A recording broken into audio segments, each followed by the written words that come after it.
दोस्तों, मेरा नाम है कुमकुम बिनवाल। आज से 18वीं लोकसभा का संसद सत्र शुरू हो रहा है। बहुत ही महत्वपूर्ण संसद सत्र है ये, क्योंकि प्रोटेम स्पीकर सभी सांसदों को, चाहे वो सत्ता पक्ष के हों, चाहे विपक्ष के हों, चाहे निर्दलीय हों, सभी सांसदों को शपथ दिलवाएंगे। लेकिन उससे पहले ही दोस्तों, प्रोटेम स्पीकर की नियुक्ति को लेकर सत्ता पक्ष और विपक्ष के बीच तलवारें खिंच गई हैं। कैसे ये संसद सत्र मोदी सरकार के लिए एक बहुत बड़ी मुसीबत ला सकता है, इसका ट्रेलर कुछ इस तरह से देखने को मिल गया है।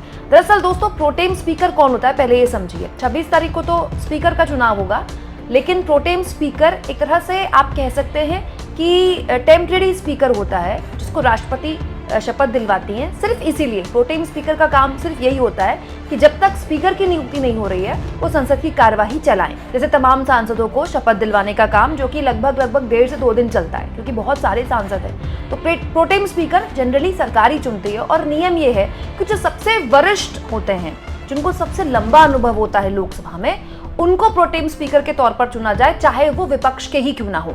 अब इसे लेकर कांग्रेस और बीजेपी के बीच जबरदस्त तरीके से आरोप प्रत्यारोप की राजनीति शुरू हुई है। हुआ क्या दोस्तों कि प्रोटेम स्पीकर भृतहरि मेहताब को चुना गया। बीजेपी ने भृतहरि मेहताब को चुना प्रोटेम स्पीकर के तौर पर। ये कटक से बीजेपी के सांसद आते हैं, और इनको इसलिए नियुक्त किया गया क्योंकि बीजेपी का ये कहना था कि ये सबसे वरिष्ठ सांसद हैं, जिनको लोकसभा में सांसद के तौर पर सबसे ज्यादा वक्त हो गया है। मतलब बीजेपी का ये कहना है कि मेहताब जो है वो 7 बार सांसद रहे हैं। लेकिन कांग्रेस का इस पर यह आरोप है कि सुरेश कोडुकुलीन को नहीं चुना गया, जबकि वो सबसे वरिष्ठ सांसद है और वो 8 बार सांसद रह चुके हैं। अब इस पर किरण रिजिजू, जो कि संसदीय कार्य मंत्री हैं, उन्होंने जवाब दिया है कि ये बिल्कुल झूठ है। मेहताब जो हैं वो लगातार 7 बार लोकसभा के सांसद रहे, जबकि सुरेश कुडीकुलीन, जिनको लेकर कांग्रेस कह रही है कि वो सबसे वरिष्ठ सांसद हैं, वो 8 बार सांसद रहे। ये बात सही है, लेकिन लगातार नहीं चुने गए। दोस्तों, सुरेश कुडीकुलीन 1998 से 2004 में लोकसभा के सदस्य नहीं थे। तो ये दलील बीजेपी दे रही है कि एक्चुअली में उस सांसद को हमने चुना है जो लगातार 7 बार से लगातार सांसद हैं, और आप जिनके नाम की नियुक्ति कर रहे हैं, आप जिनके नाम को आगे बढ़ा रहे हैं, वो बीच में एक बार सांसद नहीं रहते, भले ही वो 8 बार सांसद रहे हैं। तो ये पहला मुद्दा है जिसको लेकर आप कह सकते हैं कि विपक्ष हमलावर हो गया है। अब इस पूरे के पूरे मामले में विपक्ष ये धमकी दे रहा है कि संसद में चेयरपर्सन के पैनल को वो ज्वाइन नहीं करेगा। दोस्तों, दैनिक भास्कर की इस खबर के मुताबिक विपक्ष के सूत्र बता रहे हैं कि लोकसभा सांसदों को शपथ दिलवाने के लिए प्रोटेम स्पीकर भृतहरि की मदद के लिए चेयरपर्सन पैनल में 5 सांसद नियुक्त होते हैं, जो कि बारी बारी में अलग अलग वक्त में सांसदों की शपथ दिलवाएंगे। अब विपक्ष ये कह रहा है कि क्योंकि आपने विपक्ष के सांसद को इम्पोर्टेंस नहीं दी, इसीलिए हम इस पैनल को ज्वाइन नहीं करेंगे। अब ये आगे देखने वाली बात होगी कि ये होता है नहीं होता है। आज इस पर तमाम चीज़ें साफ हो जाएंगी, लेकिन आप इससे अंदाज़ा लगा सकते हैं दोस्तों कि क्या ज़बरदस्त तरीके से विपक्ष हमलावर होने के प्लान में है।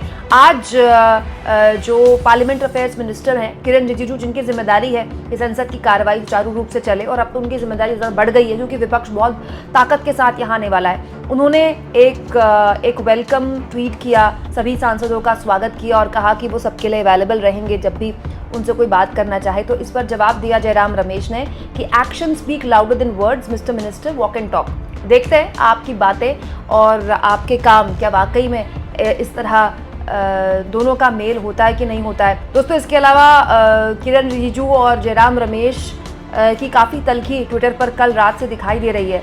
इसके जवाब में दोस्तों जयराम रमेश ने किरण रिजिजू से कहा है कि आप जो मुझे सर्टिफिकेट दे रहे हैं इंटेलिजेंस का, मैं उम्मीद करता हूं कि एनटीए के ग्रेडिंग मार्क्स की तरह नहीं होगा।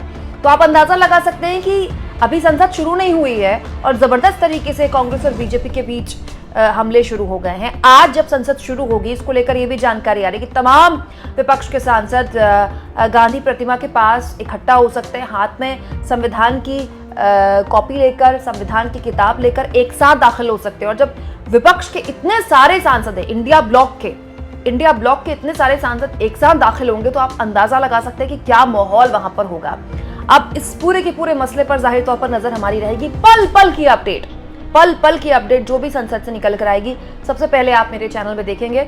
आप इस मुद्दे पर क्या सोचते हैं दोस्तों? क्या ये विपक्ष के लिए एक मौका है जिसमें वो देश के तमाम मुद्दे, इसमें खासतौर पर पेपर लीक का मुद्दा हो या फिर मणिपुर का मुद्दा हो या फिर देश के दूसरे मुद्दे हों जिसको लेकर आज विपक्ष अपने तेवर दिखा देगा। और सरकार के लिए भी ये एक मौका है, क्योंकि मोदी जी हमेशा ही कहते थे कि वो संसद में डिबेट बड़ा मिस करते हैं।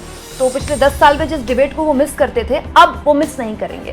क्या लगता है आपको, सरकार का रुख क्या रहेगा इस पूरे के पूरे मामले में? कमेंट बॉक्स में जरूर लिखें और जितना हो सके चैनल को शेयर करें, सब्सक्राइब करें और थैंक्स और ज्वाइन के ऑप्शन से अगर आप चाहें तो कुछ आर्थिक मदद भी चैनल की जरूर करें।